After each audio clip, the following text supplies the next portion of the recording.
Hey everyone, Capsirus here. This video is going to be pretty similar to my video on why Bowser vs. Eggman's waiting period was horrible for me, because, to be honest, I've wanted to do more videos like this. Just talking about how much pain I've been going through during these waiting periods. But this one's going to be a little different. Unlike last time, I'm not losing sleep over the verdict. I'm actually kind of confident in my abilities enough to say that I do think Godzilla is going to win the episode. Hulk Nation, I am so sorry. However, this time, I'm losing my sleep over something much worse. You see, I recently did a prediction video with Hulk of Krypton explaining this matchup. If you want to go watch it, the link will be in the description below. And in that video, I was actually the one who did the research for Godzilla. Heck, I even wrote the Godzilla segments myself.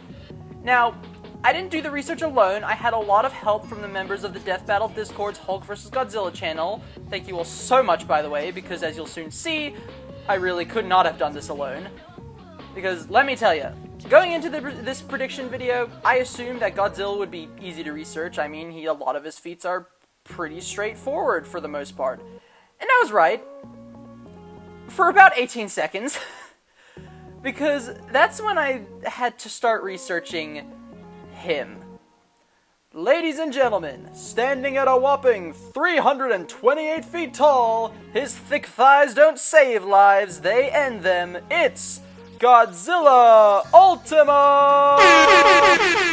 Yeah, Godzilla Ultima broke me, and here's how he did it. So, researching for me is honestly a coin flip. Sometimes I make my life easy and analyze characters like Mario or Kirby, and other times, I make my life incredibly painful by pulling stunts like this. I shit you not. Godzilla Ultima has been one of, if not the worst researching experience I have ever had in my entire life.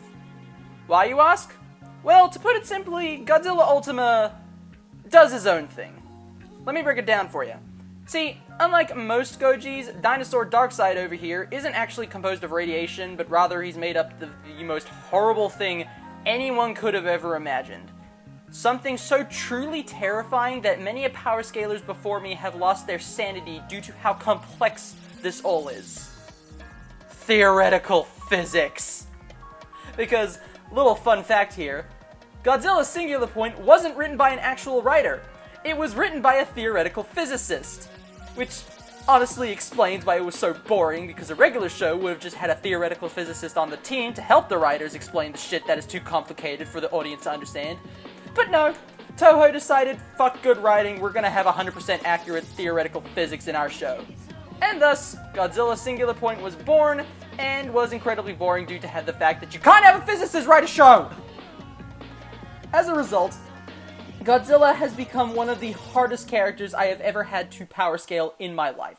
Like, with usual cosmology arguments, yeah, it's difficult to understand for me sometimes, but I usually get the gist of it and understand why characters can get so high.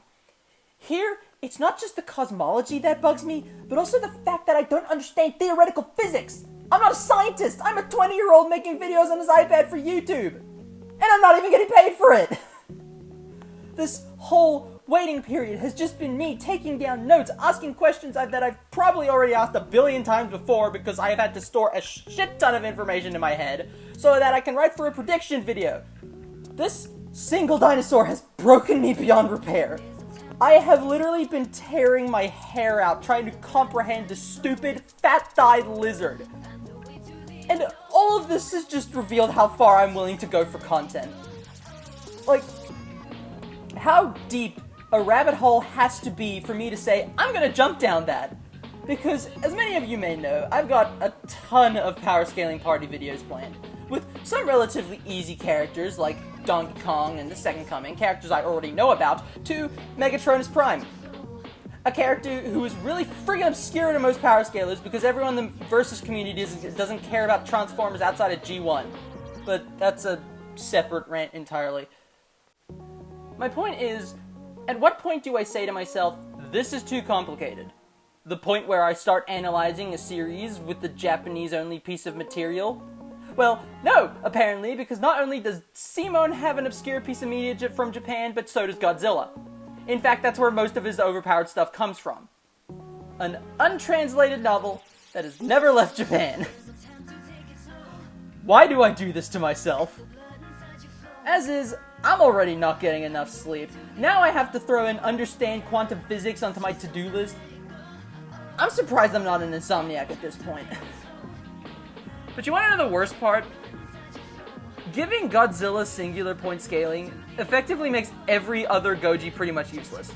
Oh sure, Godzilla in Hell has some outer-versal arguments depending on one's interpretation. Monsterverse Goji can incorporate the DNA of others into his body, and Fortnite Goji can do a little funny dance. But Ultima takes all that, murks it, and sends it to heaven with same-day delivery. Ultima is effectively the GER of this debate. But unlike GER, it can actually do its job and kill its opponents.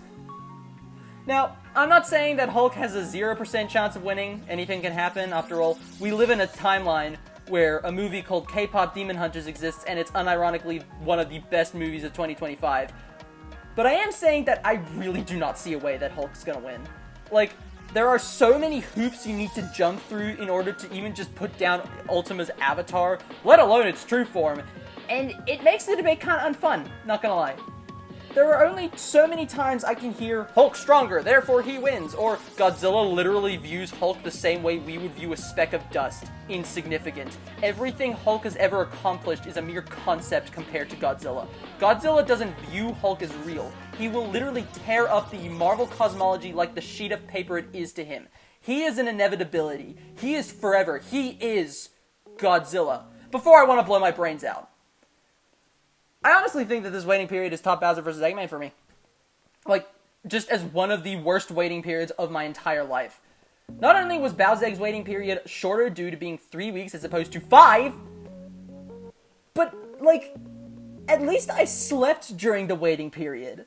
Yes, I did have trauma-induced nightmares over their potential Bowser L, but that's all they were. Dreams. I could go back to bed after them. But with Hulk vs. Godzilla, I already have a lot of stuff on my plate. Like, I gotta go to work, I'm learning how to drive, I have to do my GED, I have to I'm still trying to fix the AdSense issues. And now, I'm losing my sleep over a giant radioactive, not radioactive dinosaur. So yeah, my past couple of weeks have been great. Anyway, that was my short little rant on why Godzilla Ultima is fucking annoying and I never want to see him in power scaling debates ever again. I'm really tired. My brain needs a rest from all the research I've been doing these past 4 or 5 weeks. I'm gonna go to bed. Have a good one, everyone. Like and subscribe, and I'll buy a Grovall plushie. I don't fucking know anymore. Good night.